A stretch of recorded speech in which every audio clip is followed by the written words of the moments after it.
1945 সালের 5 ডিসেম্বর দুপুর 2:10-এ আমেরিকান নেভির 5টি টর্পিডো বোম্বার বিমান রেগুলার ট্রেনিং মিশনের অংশ হিসাবে ফ্লোরিডা থেকে উড্ডয়ন করে। ফ্লাইটটি পরিচালনার দায়িত্বে ছিলেন squadron leader lieutenant Charles Carroll Taylor. ফ্লাইটের নাম ছিল ফ্লাইট 19 এবং 5টি বিমানে মোট সদস্য ছিলেন 14 জন। উড্ডয়নের প্রায় 2 ঘন্টা পর টেইলর লক্ষ্য করলেন তার বিমানের কম্পাসটি ঠিকমতো রিডিং দিচ্ছে না। তিনি ব্যাকআপ কম্পাস বের করেন, কিন্তু দেখেন ব্যাকআপ কম্পাসও কাজ করছে না। তিনি রেডিও ট্রান্সমিশনের মাধ্যমে বাকি প্লেনগুলোর কাছে জানতে চাইলেন এবং দেখা গেল তাদের কম্পাসগুলো ঠিকমতো কাজ করছে না। টেইলর ফ্লোরিডার ফোর্ট লডারডেইলের দিকে যাওয়ার দিক খুঁজছিলেন, কিন্তু আকাশের অবস্থাও খুব একটা ভালো ছিল না। বিকাল 4:56 সময় টেইলরের কাছে মনে হয় তারা মেক্সিকো উপসাগরের কাছাকাছি এবং ফ্লোরিডা যেতে হলে এখান থেকে তাদের পূর্ব দিকে যেতে হবে। তো তিনি বাকি বিমানগুলোকেও কমান্ড দেন সবাই যাতে পূর্ব দিকে ঘুরে ওড়া শুরু করে। কিন্তু কয়েকজন ফ্লাইট মেম্বারদের কাছে মনে হয় তারা পূর্ব দিকেই আছে এবং তাদের ফ্লোরিডায় যেতে হলে পশ্চিমে ঘুরে উঠতে হবে। এর কিছুক্ষণ পর সন্ধ্যা হয়ে যায় এবং ভিজিবিলিটি কমতে থাকে। সন্ধ্যা 7:04 টেইলর রেডিও ট্রান্সমিশনের মাধ্যমে সকল বিমানে মেসেজ পাঠান এবং এটিই ছিল শেষ রেডিও ট্রান্সমিশন। এরপর এই বিমানগুলো সেখান থেকে গায়েব হয়ে যায় এবং আজ অবধি এগুলোর খোঁজ পাওয়া যায়নি। ফ্লাইট 19 হারিয়ে যাবার পর আমেরিকান নৌবাহিনীর একটি উদ্ধারকারী বিমান 13 জন সদস্য নিয়ে ফ্লাইট 19কে খুঁজতে বের হয়। খুঁজতে বের হয়ে এটিও গায়েব হয়ে যায়। প্রথমে ফ্লাইট 19-এর 14 জন সদস্য, এরপর উদ্ধারকারী বিমানের 13 জন সদস্য হারিয়ে যায়। অনেক খোঁজাখুঁজি করেও দুটি ফ্লাইটের কোনোটারই হদিস পাওয়া যায়নি। একটা মানুষের বডি কিংবা বিমানের ধ্বংস হওয়া অংশও খুঁজে পাওয়া যায়নি। চমকে যাবার মতো ব্যাপার হলো, যেই জায়গায় এই দুটি ফ্লাইট হারিয়ে যায় সেই জায়গাটি হচ্ছে রহস্যে ঘেরা বারমুডা ট্রায়াঙ্গেল। বিগত 50 বছরে 3000-এরও বেশি সমুদ্রগামী জাহাজ, 100-টিরও বেশি বিমান বারমুডা ট্রায়াঙ্গেলে হারিয়ে যায়। বারমুডা ট্রায়াঙ্গেলকে কেন্দ্র করে অনেক কল্পকাহিনী এবং রহস্য শতাব্দী ধরে ছড়িয়ে পড়েছে মানুষের মধ্যে। আমেরিকার ফ্লোরিডা, পুয়ের্তো রিকো এবং বারমুডা দেশ মিলে একটা ত্রিভুজ আকারের এলাকাকেই বারমুডা ট্রায়াঙ্গেল বলা হয়। আটলান্টিক মহাসাগরের মোট 5000 বর্গমাইলেরও বেশি অঞ্চল জুড়ে এই জায়গার অবস্থান। অনেকেই একে ডেভিলস ট্রায়াঙ্গেলও বলে থাকে। 500 বছরেরও বেশি সময় ধরে বারমুডা ট্রায়াঙ্গেলের গল্প মানুষের মধ্যে ছড়িয়ে আছে, যার শুরুটা ধরা হয় 1442 সালে। ক্রিস্টোফার কলম্বাস লিখেন, তার জাহাজ যখন এই এরিয়ার মধ্য দিয়ে যাচ্ছিল তখন কম্পাস ঠিকমতো রিডিং দিচ্ছিল না। তিনি লিখেন, একদিন রাতে তিনি তার জাহাজ থেকে আকাশে একটা আলোক রশ্মি দেখেন, যেটি ধীরে ধীরে সমুদ্রে মিলিয়ে যায় এবং এখান থেকেই বারমুডা ট্রায়াঙ্গেলের রহস্য শুরু। 1881 সালে 210 ফিট লম্বা একটা জাহাজ ছিল অ্যালেন অস্টিন। লন্ডন থেকে নিউ ইয়র্ক যাবার পথে অ্যালেন অস্টিন জাহাজ বারমুডা ট্রায়াঙ্গেল এরিয়ায় একটা অপরিচিত জাহাজ শনাক্ত করে। চমকে দেওয়ার মতো ব্যাপার ছিল, এই জাহাজে কোনো মানুষের চিহ্নই ছিল না।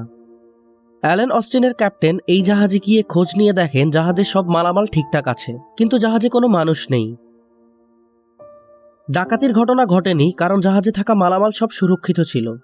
তাহলে জাহাজে কোনো মানুষ কেন ছিল না? তিনি তখন তার জাহাজ থেকে কিছু ক্রুদের ওই জাহাজে দিয়ে দেন এবং তার উদ্দেশ্য ছিল দুটো জাহাজকে একসাথে নিয়ে যাবেন। কিন্তু 2 দিন পর সামুদ্রিক ঝড়ে জাহাজ দুটি আলাদা হয়ে যায়।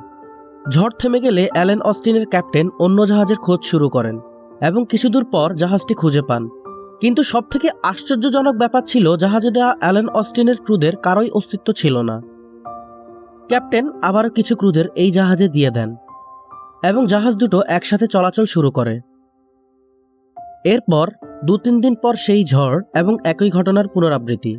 এবারও জাহাজের সকল মালামাল ঠিকঠাক, কিন্তু কোনো মানুষের চিহ্ন নেই।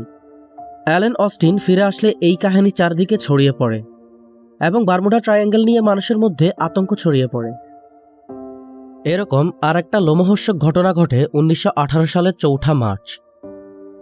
আমেরিকান নেভির সবথেকে বড় এবং দ্রুতগতির জাহাজ ইউএসএস সাইক্লোপস 306 জন সদস্য এবং 11,000 টন ম্যাঙ্গানিজ নিয়ে ব্রাজিলের উদ্দেশ্যে যাত্রা শুরু করে। আবহাওয়া একদম ঠিক ছিল এবং ব্রাজিল পৌঁছাতে এই জাহাজের 9 দিন সময় লাগার কথা ছিল। কিন্তু জাহাজটি কোনোদিন ব্রাজিলে পৌঁছাতেই পারেনি, বরং পথেই বারমুডা ট্রায়াঙ্গেলে গায়েব হয়ে যায়। এরকম অসংখ্য গল্প, কল্পকাহিনী এবং জল্পনা কল্পনা রয়েছে বারমুডা ট্রায়াঙ্গেল নিয়ে। বারমুডা ট্রায়াঙ্গেলে ঘটে যাওয়া এত এত ঘটনার পেছনের রহস্য কি? অনেক থিওরি রয়েছে বারমুডা ট্রায়াঙ্গেল নিয়ে। কিছু লোক ধারণা করেন এলিয়েনরা এসে বারমুডা ট্রায়াঙ্গেল থেকে এসব জাহাজ আর বিমান উড়িয়ে নিয়ে যায় নিজেদের সাথে।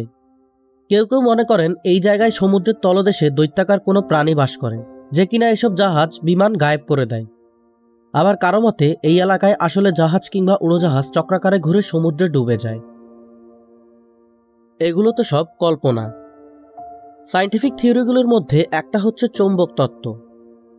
বিজ্ঞানের ছাত্রদের নিশ্চয়ই জানা আছে, আমাদের পৃথিবীর অ্যাকচুয়াল নর্থ পোল আর ম্যাগনেটিক নর্থ পোল আলাদা আলাদা পয়েন্টে অবস্থিত।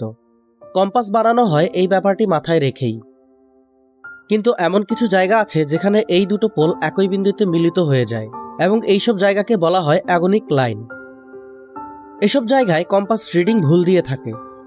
মজার ব্যাপার, বারমুডা ট্রায়াঙ্গেলের উপর অবস্থিত এই অ্যাগনিক লাইন, যার ফলে নাবিকদের এই জায়গায় আসলে দিক নিয়ে কনফিউশন তৈরি হয় এবং তারা দুর্ঘটনার কবলে পড়ে।